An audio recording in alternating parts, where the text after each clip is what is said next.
মে দিবস চালুর ১৩৮ বছর পরও শ্রমিকদের ৮ ঘন্টা কাজের দাবি রয়েই গেছে। মজুরি কমের পাশাপাশি রয়েছে নিরাপত্তাহীনতার অভিযোগও।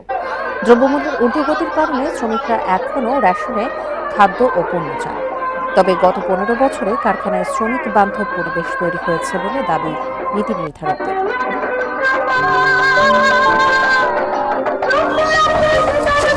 ১৮৮৬ সালের এই দিনে যুক্তরাষ্ট্রের শিকাগো শহরের হেমার্কেটের শ্রমিকরা ৮ ঘন্টা কাজ ও ন্যায্য মজুরির দাবিতে জীবন দেন।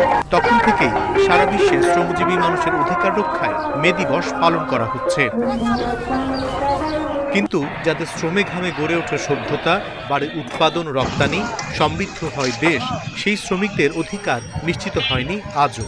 কর্মক্ষেত্রে মৃত্যু হলে আমাদের এখানে আইনে তার ক্ষতিপূরণ নির্ধারণ করা হয়েছে ২ লাখ টাকা।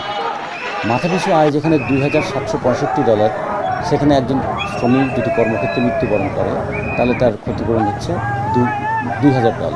এর সঙ্গে দ্রব্যমূল্য যেভাবে বাড়ছে, মজুরি তো সেভাবে বাড়ছে না। ফলে ব্রিটিশ আমলেও যে দাবি উঠেছিল যে রেশন প্রথা, এবং যে রেশন প্রথা আমাদের এখানে চালু ছিল, শ্রমিকদের জীবনে সেই রেশনের দাবিটা আবার প্রধান হয়ে উঠেছে। এখনো বৈষম্য রয়ে গেছে নারী ও পুরুষ শ্রমিকের বেতন ভাতায়। দেশে বা প্রবাসে নারীদের সমমর্যাদা প্রতিষ্ঠিত হয়নি। নারীরা ব্যাপকভাবে বৈষম্যের শিকার আছে। এই বৈষম্য রোধ করার কাজটা সরকারকে থার্ড সেক্টর হিসেবে যদি গুরুত্ব দিয়ে না করে তাহলে কিন্তু কাজটা আগাবে না। দেশে এবং বিদেশে, আপনি যদি বিদেশের ডাটা দেখেন, বিদেশে যাওয়া নারী শ্রমিকের সংখ্যা গত 2 বছরে কমে গেছে। বিদেশ থেকে রেমিটেন্স আসার সংখ্যা কমে গেছে। এগুলোর কারণটা সেখানে নিরাপত্তা, সুরক্ষা, মর্যাদা এইটার ব্যাপক ঘাটতি। শ্রম ও কর্মসংস্থান